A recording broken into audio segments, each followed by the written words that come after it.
There's no feeling more intense than starting over. If you deleted your homework the day before it was due, as I have, or if you left your wallet at home and you have to go back after spending an hour in the commute. If you won some money at the casino and then put all your winnings on red but it came up black. If you got your best shirt dry cleaned before a wedding and then immediately dropped food on it. If you won an argument with a friend and then later discovered that they didn't return to their original view. Starting over is harder than starting up. If you're not ready for that, like if you've already had a bad day, then what you're about to go through might be too much. Feel free to go away and come back. I'll be here. Alright, thanks for coming with me on this trip.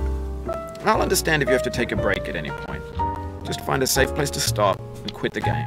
And don't worry, I'll save your progress, always, even your mistakes. This game is a homage to a free game that came out in 2002, titled Sexy Hiking. The author of that game was Jazuo, a mysterious Czech designer who was known at the time as the father of B games. And B games are rough assemblages of found objects.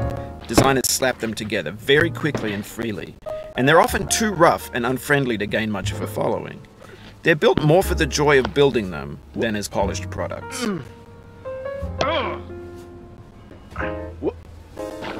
In a certain way, Sexy Hiking is the perfect embodiment of a B game. It's built almost entirely out of found and recycled parts, and it's one of the most unusual and unfriendly games of its time. In it, your task is simply to drag yourself up a mountain with a hammer. And that act of climbing, in the digital world or in real life, has certain essential properties that give the game its flavor. No amount of forward progress is guaranteed. Some cliffs are too sheer or too slippery, and the player is constantly, unremittingly in danger of falling and losing everything. Anyway, when you start Sexy Hiking, you're standing next to this dead tree that blocks the way to the entire rest of the game. It might take you an hour to get over that tree, and a lot of people never got past it. You prod and you poke at it, exploring the limits of your reach and your strength, trying to find a way up and over. And there's a sense of truth in that lack of compromise. Most obstacles in video game worlds are fake. You can be completely confident in your ability to get through them once you have the correct method, or the correct equipment, or just by spending enough time. In that sense, every pixelated obstacle in Sexy Hiking is real. The obstacles in Sexy Hiking are unyielding, and that makes the game uniquely frustrating. But I'm not sure Jazuo intended to make a frustrating game. The frustration is just essential to the act of climbing, and it's authentic to the process of building a game about climbing. A funny thing happened to me as I was building this mountain. I'd have an idea for a new obstacle, and I'd build it, test it, and it would usually turn out to be unreasonably hard. But I couldn't bring myself to make it easier. It already felt like my inability to get past the new obstacle as a player rather than as a builder. Imaginary mountains build themselves from our efforts to climb them, and it's our repeated attempts to reach the summit that turns those mountains into something real. When you're building a video game world, you're building with ideas, and that can be like working with quickset cement. You mold your ideas into a certain shape that can be played with, and in the process of playing with them, they begin to harden and set until they're immutable, like rock. And at that point, you can't change the world. Not without breaking it into pieces and starting fresh with new ideas. For years now, people have been predicting that games would soon be made out of prefabricated objects, bought in a store and assembled into a world. And for the most part, that hasn't happened, because the objects in the stores are trash. I don't mean they look bad or that they're badly made, although a lot of them are. I mean they're trash in the way that food becomes trash as soon as you put it in the sink. Things are made to be consumed and used in a certain context, and once the moment is gone, they transform into garbage.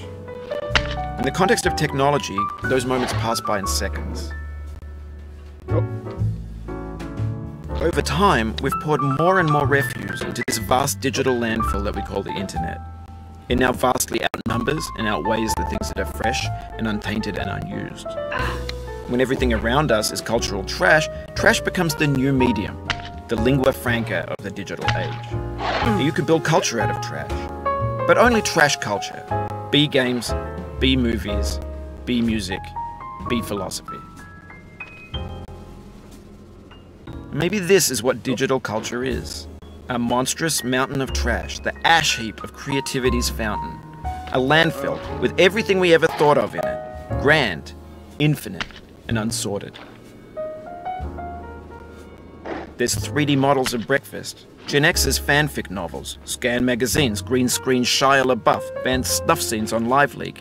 Facebook's got lifelike bots with unbranded adverts and candid shots of Kanye and Taylor Swift mashups, car crash epic failed GIFs, Russian dashcam vids, discussions of McRibs, discarded, forgotten, unrecycled, muddled, rotten, untitled.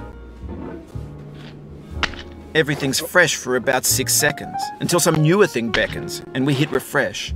And there's years of persevering, disappearing into the pile, out of style, out of sight. In this context, it's tempting to make friendly content that's gentle, that lets you churn through it but not earn it. Why make something demanding if it just gets piled up in the landfill, filed in with the bland things? When games were new, they wanted a lot from you. Daunting you, taunting you, resetting and delaying you. Players played stoically.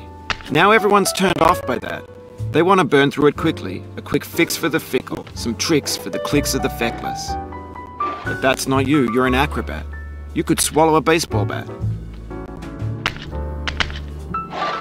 Now I know, most likely you're watching this on YouTube or Twitch, while some dude with 10 million views does it for you, like a baby bird being fed chewed up food. That's culture too. But on the off chance that you're playing this, what I'm saying is, trash is disposable, but maybe it doesn't have to be approachable. What's the feeling like? Are you stressed? I guess you don't hate it if you got this far, feeling frustrated. It's underrated. An orange is sweet, juicy fruit locked inside a bitter peel. That's not how I feel about a challenge. I only want the bitterness. It's coffee, it's grapefruit, it's licorice. It feels like we're closer now, composer and climber, designer and user. You could have refused, but you didn't. There was something in you that was hidden, that chose to continue.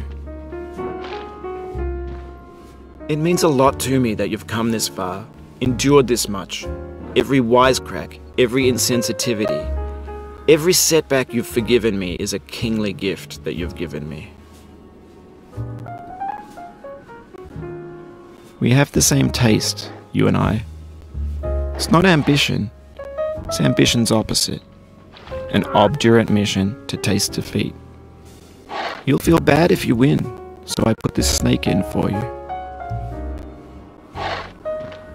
Have you thought about who you are in this? Are you the man in the pot, Diogenes? Are you his hand? Are you the top of his hammer? I think not. Where your hand moves, the hammer may not follow, nor the man, nor the man's hand. In this you're his will, his intent, the embodied resolve in his uphill ascent.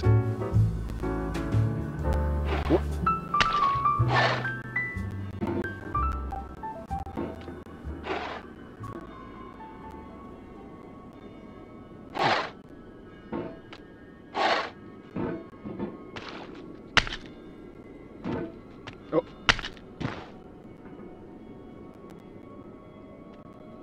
What?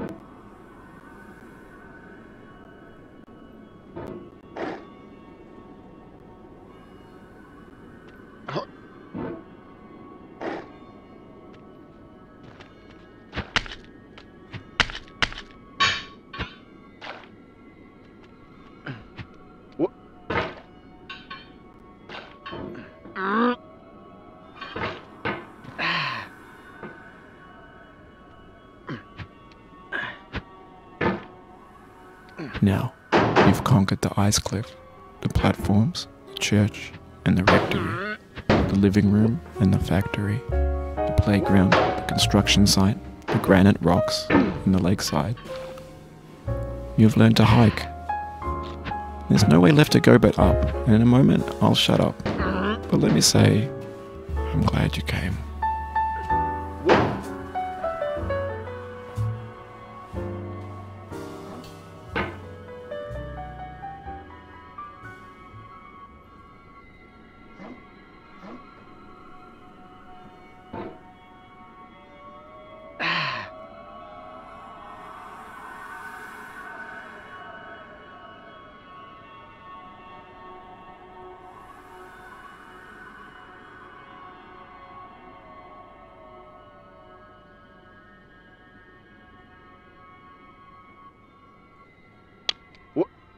I dedicate this game to you, the one who came this far.